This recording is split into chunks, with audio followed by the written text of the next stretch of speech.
बच्चे पढ़ें, बड़े बड़े अधिकारियों के बच्चे पढ़ें, नेताओं के बच्चे पढ़ें। नौकरशाही पर लगाम लगाएंगे शिक्षा मंत्री। नमस्कार, आप देख रहे हैं सिटी पोस्ट लाइव। मैं हूं श्रीकांत प्रत्युष और मेरे साथ हैं बिहार के शिक्षा मंत्री मिथिलेश तिवारी जी। बड़ी चुनौती मिली है, बड़ी जिम्मेवारी मिली है। शिक्षा का हाल बहुत खराब है मिथिलेश जी, कैसे ठीक करेंगे? 2005 में बहुत खराब थी। माननीय नीतीश कुमार जी ने चरवाहा विद्यालय से खींच करके और IIM तक का सफ़र तय किया। अब उससे बहुत आगे ले जाना है और नवाचार का प्रयोग करते हुए ले जाना है। हमारे शिक्षक वो मोमबत्ती हैं जो स्वयं जलकर दूसरों को रोशनी प्रदान करते हैं। तो हमारे शिक्षकों के प्रति समाज में आदर हो, सम्मान हो। हमारे शिक्षक ज्ञान के केंद्र बने, आंदोलन के केंद्र न बने। हमारा विद्यालय इंफ्रास्ट्रक्चर में बाकी राज्यों से बेहतर हो। और जो माननीय मुख्यमंत्री जी का संकल्प है कि हमारे बिहार के स्कूलों में बच्चे पढ़ें, बड़े बड़े अधिकारियों के बच्चे पढ़ें, नेताओं के बच्चे पढ़ें, वैसा माहौल बनाने के लिए आज से ही हम अपना काम शुरू कर रहे हैं। ये सपना पूरा होगा कि सरकारी स्कूलों में अधिकारियों, नौकरशाहों, नेताओं के बेटे पढ़ेंगे? बिल्कुल पूरा होगा।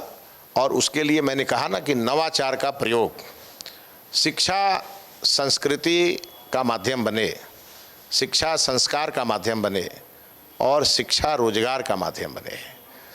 बिहार में सबसे ज़्यादा वैकेंसी इसी विभाग में होती है। मतलब यह शिक्षा विभाग रोजगार का केंद्र है। जो शिक्षा है वो गुणवत्तापूर्ण हो, क्योंकि हमारे बिहार के छात्र पूरे देश भर में कंपटीशन में सबसे अव्वल आते हैं। तो कहीं ना कहीं बिहार में कुछ ठीक है तभी आते हैं। कुछ बच्चे बाहर जाकर के पढ़ की तैयारी करते हैं। हम ऐसा माहौल बनाएंगे बिहार में कि प्रयास करेंगे कि उन्हें कोटा ना जाना पड़े, उन्हें दिल्ली ना जाना पड़े। इस प्रकार का माहौल बनाएंगे बिहार में। लेकिन बड़ा कठिन काम है। जितना कहना आसान है कि कोटा वाला माहौल बिहार में बना देंगे, कोई नहीं बना पाया। देखिए, कठिन तो है, लेकिन अगर इसका संकल्प लेके काम नहीं शुरू करेंगे तो ये कभी होगा क्या। और हम लोग पंडित दीनदयाल उपाध्याय, श्यामा प्रसाद मुखर्जी और अटल बिहारी वाजपेयी जी के रास्ते चलने वाले लोग हैं। हम जब एक बार संकल्प लेते हैं तो उसे सिद्धि तक जरूर पहुंचाते हैं। हो सकता है समय लगेगा, लेकिन ये पहुंचेगा जरूर सिद्धि तक। गुरुजी का मान सम्मान लौटेगा। गुरुजी सड़क पर प्रदर्शन करते आते हैं, नजर आते हैं अपने अधिकार के लिए, अपने वेतन के लिए। मैंने कहा ना, हम पंडित चाणक्य के वंशज हैं, तो हमारा काम ही है शिक्षित करना समाज को।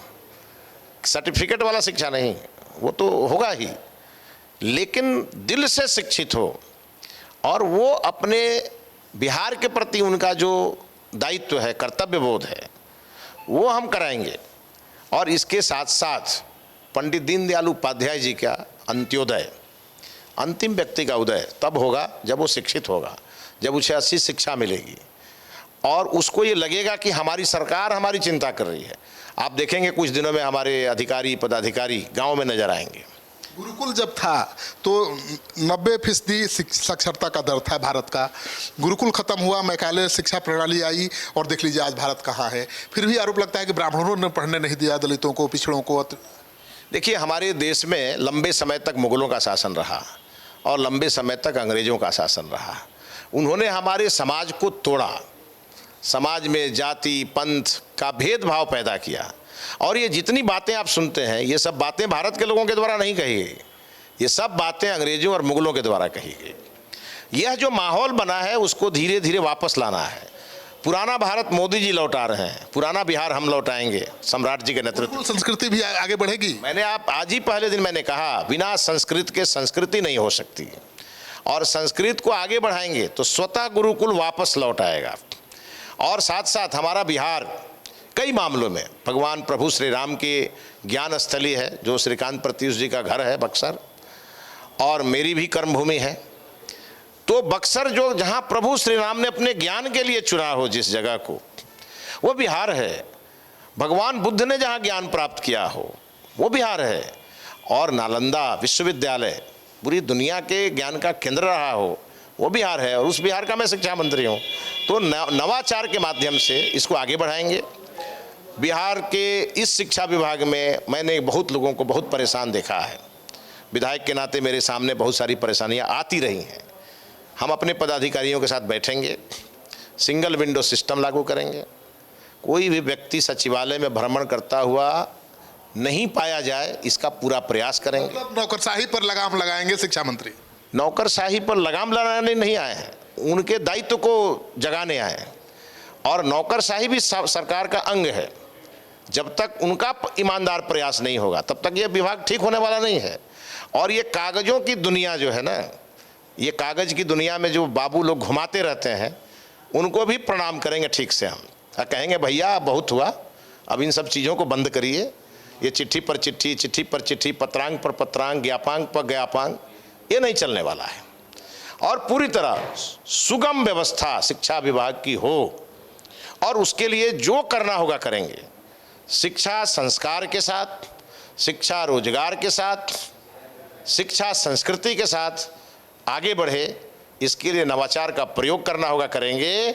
और मैं आज आपको बताता हूं, पंडित दीनदयाल जी के चरणों की सौगंध बिहार के एक एक पिछड़ा, अति पिछड़ा, दलित, महादलित, ओबीसी, ईबीसी, सवर्ण, जितने भी गरीब लोग हैं जिनके बच्चे संसाधन के कमी के कारण पढ़ नहीं पाते या उनके अंदर जागृति नहीं है, जागृति भी होगी और वो विवश होंगे। ऐसा माहौल बनाएंगे, विद्यालय में उनके बच्चे जाएंगे और हमारे पदाधिकारी अधिकारी एयर कंडीशन कमरों में बैठ के बिहार के शिक्षा का विकास नहीं कर सकते। और मैं प्रयास करूंगा कि महीने में कोई ना कोई दिन तय करूंगा जब हमारा हर बड़ा अधिकारी गांव देहात में गरीबों के झोपड़ी में जाकर के शिक्षा का अलग जगाता हुआ दिखेगा। चलिए, तो आपने भी बहुत शिक्षा मंत्री देखा होगा, मैंने भी देखा है।